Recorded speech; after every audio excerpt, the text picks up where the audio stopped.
Good morning. Wait. Good morning, Vietnam. I hope that's not trademarked. Don't sue me, whoever came up with that.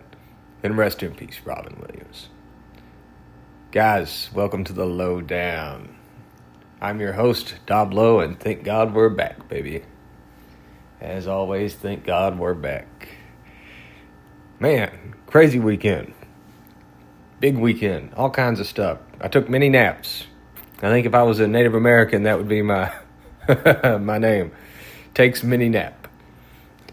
Oh, man. I've got some good talking points today for you guys. Song of the day, I think you guys are going to like that.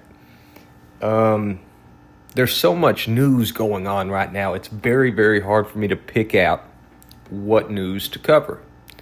And I try very hard to not cover the news that I know you're already overloaded with, that's showing up 77 times a day on your feed. And so that kind of makes it more interesting for me. The thing with the news that's popping up on your feed, though, you need to pick out a news source that you really like. Far right, far left, whatever. Pick out a news source you like. And when you start seeing these headlines, a lot of that stuff is clickbait. Just go to Google and Google your favorite news source. Keep it on a bookmarked tab or whatever. And then just look up what you're trying to find. And look up that news article and get the real article. Because what I'm finding out is people know that news is happening, but they know nothing about the actual news itself. And knowledge is power, people. You need to know stuff. I understand we don't make the changes we all wish we did make, but knowing about them is not going to hurt you. Okay, let's move on. Guys, Hulk Hogan passed away. And it is to my understanding that before him there was no word for a male sibling. To my understanding, he created the word brother. Or as I should say, brother. So, Hulk, thank you for doing that for us. I don't know who came up with sister. Maybe that was Aretha Franklin. I don't know. Everybody wants to party with Aretha. But the Hulkster did create the word brother. Guys, I had another thought for you. People's IQ should be presented to you like the weather. You know what I'm saying? You walk up to somebody, there should be like a little thing that pops up on my phone, and it says, okay, actual IQ 125. Feels like 97. Boy, that'd save me a lot of time. Seriously, though, there's a lot of people I meet that are in high-position jobs where I just scratch my head. And then I meet some people that are out here rednecking it, and I'm like, holy cow, this guy's got he's got his thinking cap on. So it's very hard to tell how smart someone is by their position and their job. I wish it was easier. I wish I knew who I was talking to. But that's life, man. That's life. And IQ tests are, that's, to me, it's kind of dismissive. I don't know. Some people test poorly. Some people might not have that much retained knowledge, but they're great problem solvers. I think that was a lot of I think they call that generation the boomers. I don't think they retained as much knowledge simply because they didn't have the access to knowledge that we do. But I do think they were a better problem-solving generation. So, very hard to understand and put a number on someone's intelligence. The IQ test kind of seems like a cop-out to me, but it is what it is. Okay, guys, Saturday we went up and we did our egg retrieval for our IVF process. I've been talking to you guys about that. I'm going to keep you updated. They retrieved 15 eggs. 14 of them became mature embryos. So every 2 days we will get an update, and I think around day 8 they will send everything down to Miami. Miami will do all the genetic culture testing, and we'll find out what we've really got going on. We'll be able to find out all the genders, all that kind of stuff. So that's going to be cool. We're real stoked about that. And it's really kind of a statistical anomaly that we got 14 out of 15 eggs to the embryo stage, because that's not typically how that works. So I think God might give us a little blessing right there. And I tell you what, after the year I had, I'm going to take it. I'm going to take my blessings right now and keep on walking. I send out my thank yous. You know what I'm saying? Thank you. That brings me on to my point, though. Listen, I've been talking about this for a while. We went to maybe 5 different fertility clinics over the years, different gynecologists, all these different kinds of things. And I've never met a female gynecologist. Ever. Ever.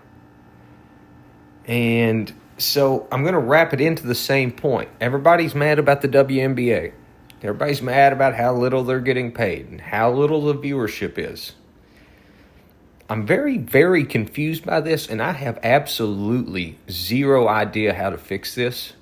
I think women are going to have to start holding women accountable, because there's 169 million women, and there's 166 million men. There are more women than men.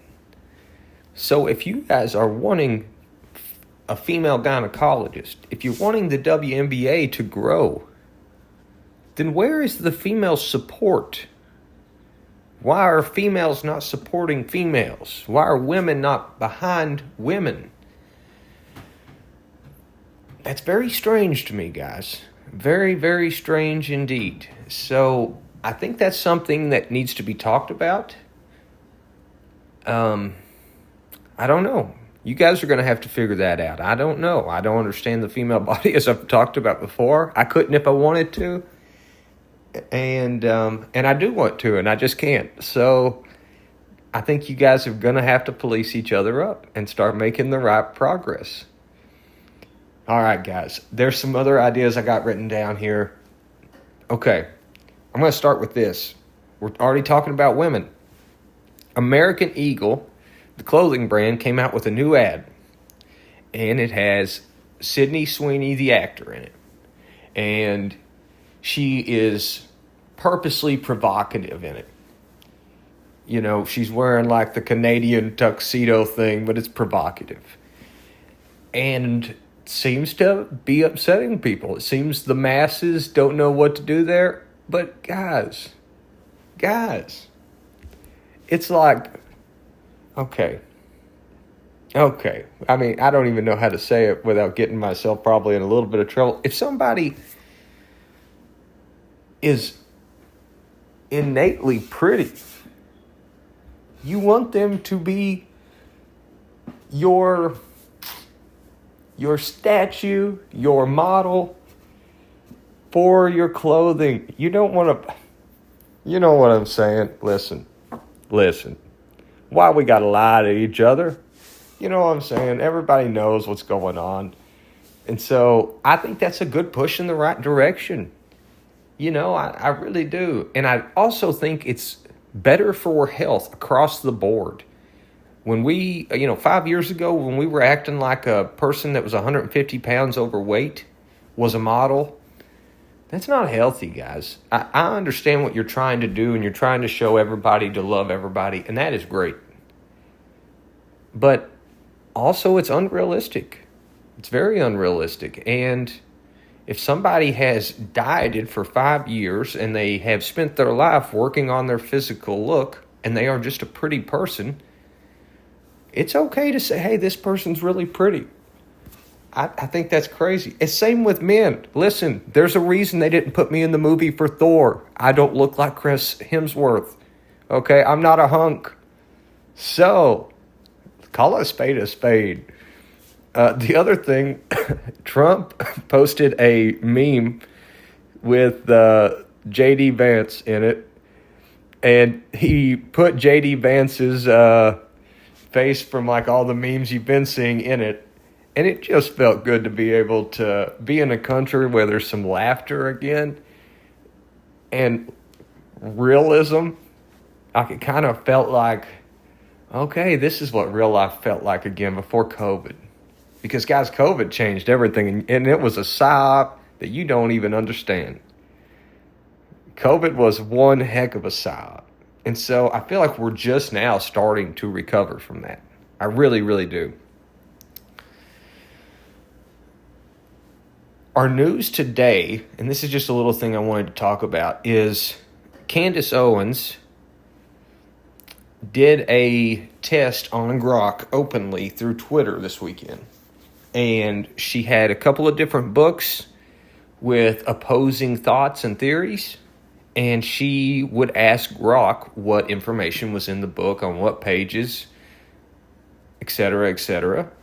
And basically, Grok got caught cheating, got caught lying, or at least misinterpreting the information in what seems to be in a purposeful manner.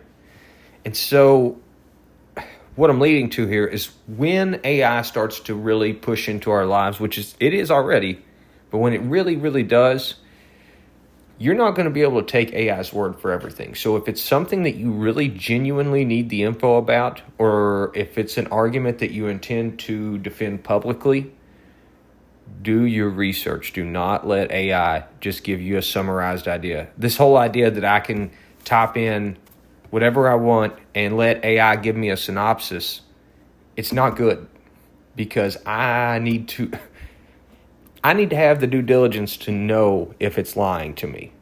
You know what I'm saying? Research your subject area and then use AI as a bullet list for all the things you just learned. But don't let it teach you, because if it's skewed in any ways in a biased manner, not only are you not going to have the right information, you're purposely going to have the wrong information. And that's dangerous. So we're going to keep an eye on AI. We're going to keep learning about it as we've talked about before. And I'm going to keep sharing news on it because I think it is important right now. I think it's the single biggest threat to human civilization that we might have ever faced. So, well, other than humans, because, humans apparently have a hard time dealing with humans. So there's that. Guys, a couple other things while we're talking about that is NFL is going to be back this week, and that is, oh man, it gets me freaking pumped. I'm stoked. Gosh, I cannot wait. Yeah. I know how you anti-sports people feel about me talking about this. I love the NFL. I'm so happy. Guys, our song of the day is Nothing from Nothing by AJ Croce, which, yes, that is Jim Croce's son. A little bit of a different vibe than his dad, but great music. Great music. Check him out and make way Monday. Go make your way into this Monday, man. Or woman. Guys, I love you. Go have a great day. Kick some tail. We'll be back to you tomorrow on a Too Tough Tuesday. Adios and con Dios.